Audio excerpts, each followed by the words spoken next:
Samajwadi party के मुखिया अखिलेश यादव का सपना सीएम बनने का कभी पूरा नहीं होगा, मायावती जी कह रही हैं। मायावती जी राष्ट्रपति बनने का सपना ना देखें, अखिलेश यादव जी कह रहे हैं। ये दोनों तरफ से शब्द बाण इतनी तेजी से 2-3 दिन से चल रहा है कि आज ये शब्द बाण स्पीड इनकी ज़्यादा हो गई है।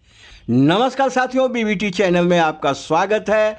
साथियों, इस विषय पे विस्तार से बातचीत करते हैं। वीडियो को अंत तक देखिएगा, बने रहिएगा। अच्छा लगे तो लाइक अवश्य कर दीजिएगा, शेयर अवश्य कर दीजिएगा। आइए वीडियो विस्तार से शुरू करते हैं।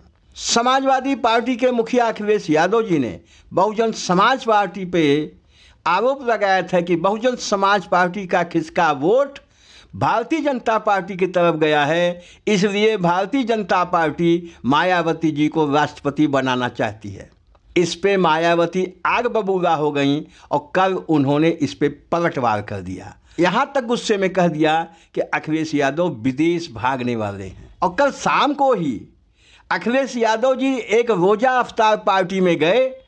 अफ्तार पार्टी के बाद वहाँ पत्रकारों ने उनको घेरा और मायावती जी के बयान के बारे में बताया, तो वहाँ पे फिर अखिलेश यादव जी ने पलटवार किया कि उन्होंने कहा कि 2019 के चुनाव में संसद में हम उनको भेजना चाहते थे। 2019 के पार्लियामेंट चुनाव में हमारा बहुजन समाज पार्टी से समझौता था। हम चाहते थे कि मायावती जी इस देश की प्रधानमंत्री बन जाएं। हम चाहते थे कि बाबा साहेब डॉक्टर भीमराव अंबेडकर एवं डॉक्टर राम मनोहर लोहिया के मानने वालों की सरकार केंद्र में बन जाए और मायावती जी प्रधानमंत्री बने। लेकिन बहुजन समाज पार्टी ने ही चुनाव के बाद समझौता तोड़ दिया।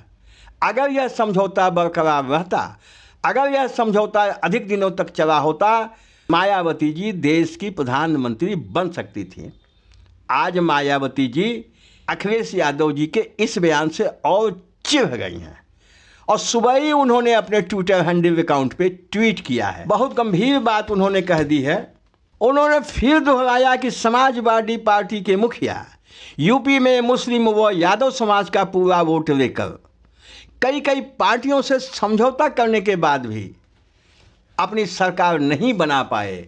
समाजवादी पार्टी के मुखिया अपना सीएम बनने का सपना पूरा नहीं कर सके, तो फिर वो दूसरों का पीएम बनाने का सपना कैसे पूरा कर सकते हैं। मायावती जी ने आगे कहा कि पिछले लोकसभा चुनाव में 2019 के चुनाव में बहुजन समाज पार्टी समाजवादी पार्टी गठबंधन करके भी समाजवादी पार्टी यहाँ से 5 सीटें जीत पाई।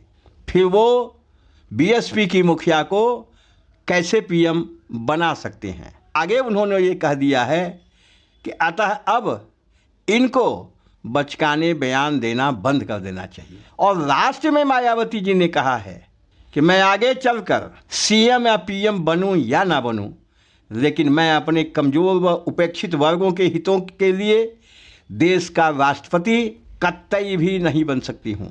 और साथ में यह भी कह दिया मायावती जी ने कि अतः अब यूपी में सपा का सीएम बनना सपना ही रह जाएगा, यह सपना कभी पूरा नहीं हो सकता है। साथियों, आप जानते हैं कि उत्तर प्रदेश में समाजवादी पार्टी और बहुजन समाज पार्टी ही विपक्ष की मजबूत पार्टियां हैं।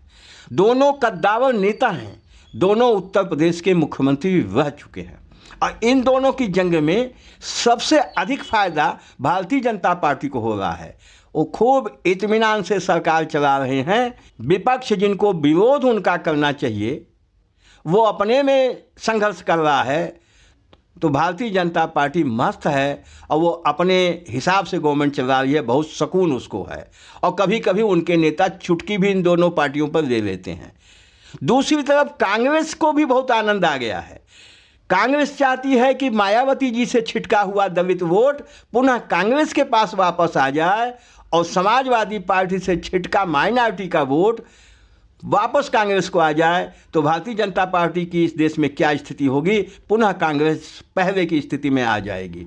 ये सच भी है। इसी के तहत सीतापुर जेल में आजम खां से कांग्रेस के वरिष्ठ नेता आचार्य प्रमोद कृष्णन मिल चुके हैं और कल रामपुर में एक रोजा अवतार में आचार्य प्रमोद कृष्णन जो खुद संत हैं और तमाम हिंदू संतों को लेके रोजा अवतार में सम्मिलित हुए और सम्मिलित होने के बाद आजम खान साहब के परिवार से मिले और वहाँ पे फिर उन्होंने बयान दिया कि आजम खान के साथ बहुत ही नाइंसाफ़ी हो रही है, बहुत ही ज्यादती हो रही है, उनका स्वास्थ्य जेल में ठीक नहीं है।